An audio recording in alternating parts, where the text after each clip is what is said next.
Now it's the turn of Patrick Galloux, who has been helping out all weekend with the technical problems. Thank you very much. And now he will present his presentation.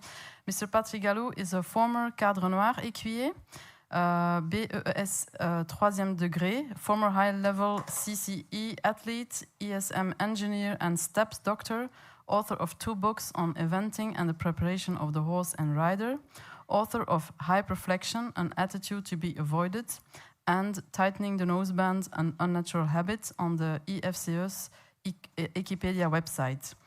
The title of the presentation is Could New Technologies Contribute to Good Horsemanship, Mindful of Animal Welfare by Objectivizing Riders' Action and Their Consequences for the Horse? 10 minutes of suffering for me. I would like to thank Dr. Eva Van Avermaet for an invitation on trust. My presentation is about, more simply, the potential impact of new technology on horse-friendly riding. My starting point is a Dr. Burgo's observation. The training of sport horses is difficult and stressful.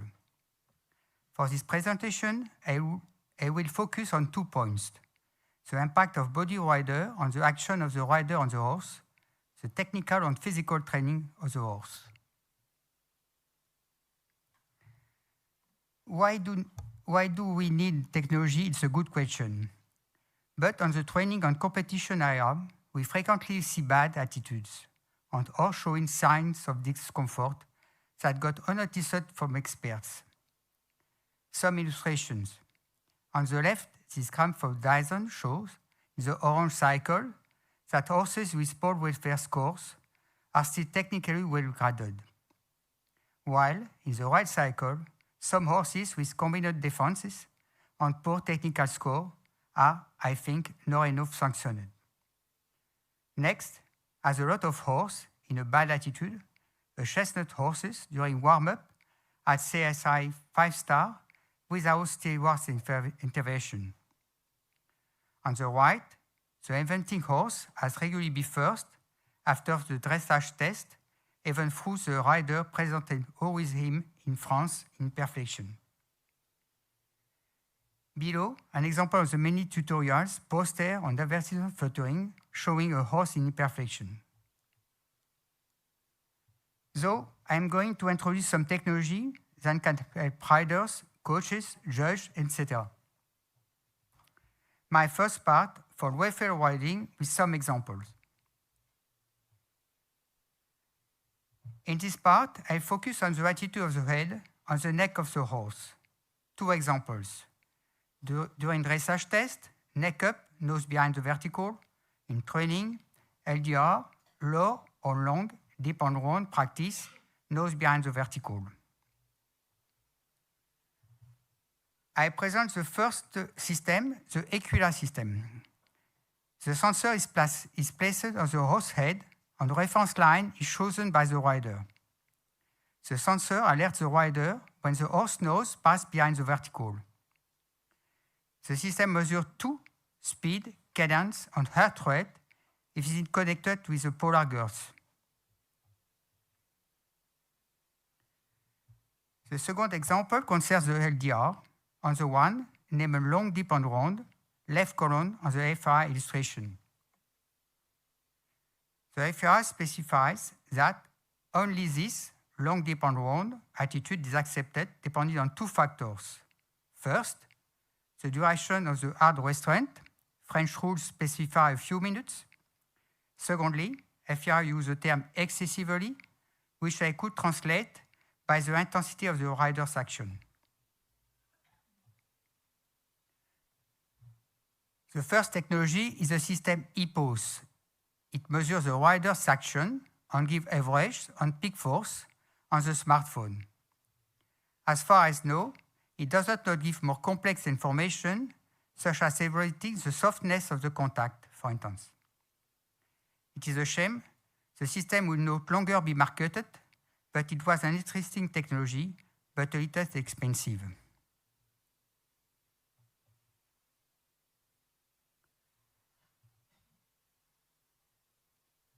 This other technology is a part of the Hyperflexion system. This module includes an inertial unit on the nose band to know the position of the nose, a sensor of each rein with the capacity to detect the senses of the start action, horse or rider. On the graph, we see a test performed by an expert rider on a balloon with a simulated vertical movement. In green, the rider's vertical movement. In red and blue, the consequences of the reins. As in other study, we recognize the cadence of the gait and the force transmitted of the rein.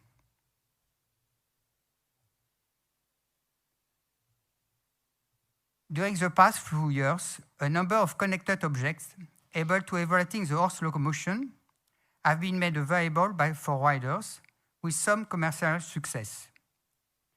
The sensor, generally linked to the girth or includes the saddle, use an accelerometer on an initial unit.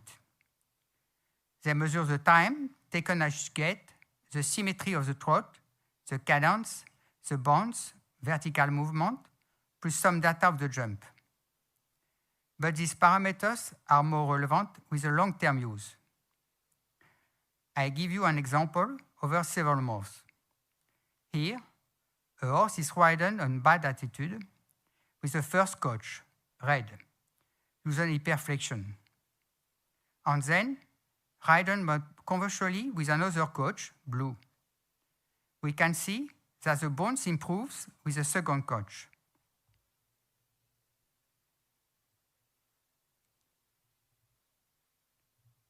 My second part concerns the rider techniques with some example modules. A bad riding with a bad seat disturbs the horse balance, which the rider tries to resolve by pulling the horse, with a risk of imperfection.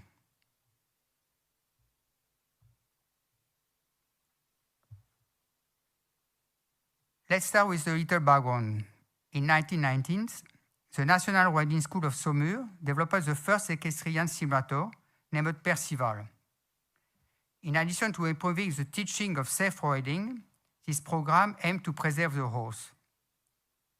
The rider can make all mistakes without consequence for the horse and see on the screen directly the effects of the action on hands and legs. If the rider's request is not correct, the simulator does not respond and can refuse without consequences. The simulator necks and head move according to the gait. But for this little story, on Percival riders pull so hard, on Percival, riders pull so hard and they were bending the mechanism, so I must replace the jacks with large springs but cheaper. Currently in France, there are about 40 teachers who use a small version of the simulator to train riders.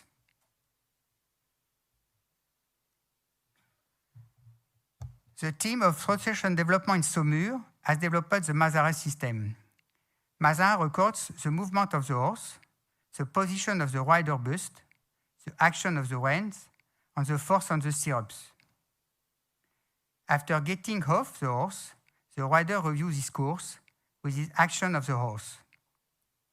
On this illustration of a constructed course, we see the image of the helmet with inlay the action of the hand, green circles, and the lateral imbalance of the rider, yellow and green arrows. The colors change with the intensity.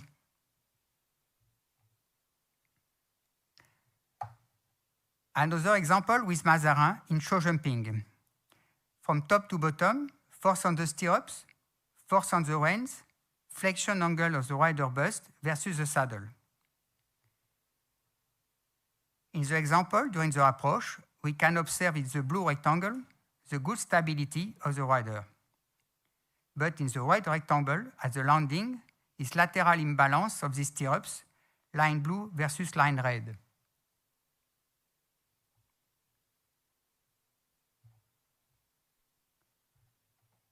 This other system, called Hyperflexion, should be available next year. It also includes more sensors of the riders, pelvis, shoulders, and arms, reins and stirrups, on the girth of the saddle. The rider will benefit from feedback directly in the headset. For example, your horse is in hyperflexion, release your hands.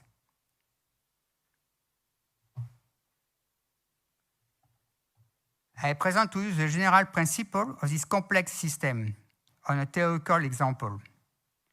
We show the exercise here, the rider during the landing.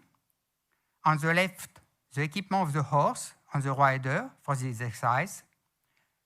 Upper body with an instrument jacket, stirrups, reins, and saddle. In the center, the data from the various sensors translated into observation, understandable from the coach of the rider. On the right, the instruction of the headset of the virtual coach.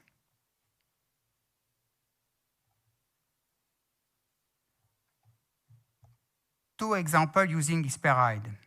The first example is based on the idea that if the rider's pelvis is not mobile or moves not correctly with the saddle, in this case, the horse accelerates and the rider pulls on his reins. In the graphs, we see two different riders. On red, the rider's upper body movement on the shoulder versus on the hip. On blue, the seat, anteversion versus retroversion of the pelvis. For rider 2, the pelvis is more mobile and moves in fast opposition of the saddle, and the horse is more calm.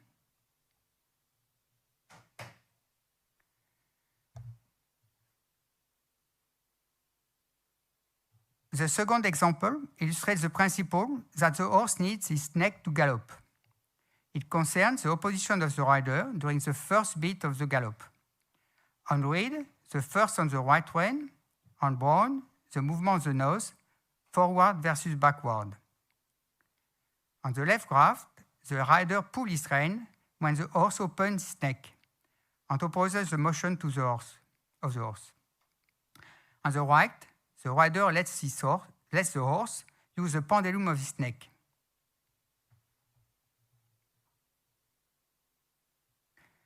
Conclusion. Our riding has an effect of the horse's well-being. Several discrete elements of performance are got unnoticed to human vision and are difficult to transmit to the student.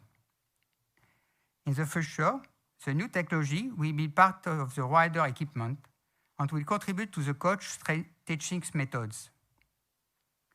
These few examples show that this new object connected to a smartphone can improve the rider's technique and alert him if bad attitudes are detected. May these techniques encourage soft riding and contribute to the well-being of the sport horses. Thank you for your attention, and my apologies for my bad accent.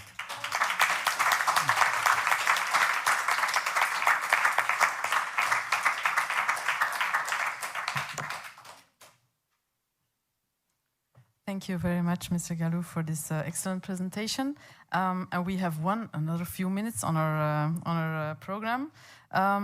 We are going to show you a short video that was made by Mrs Annette Timmer.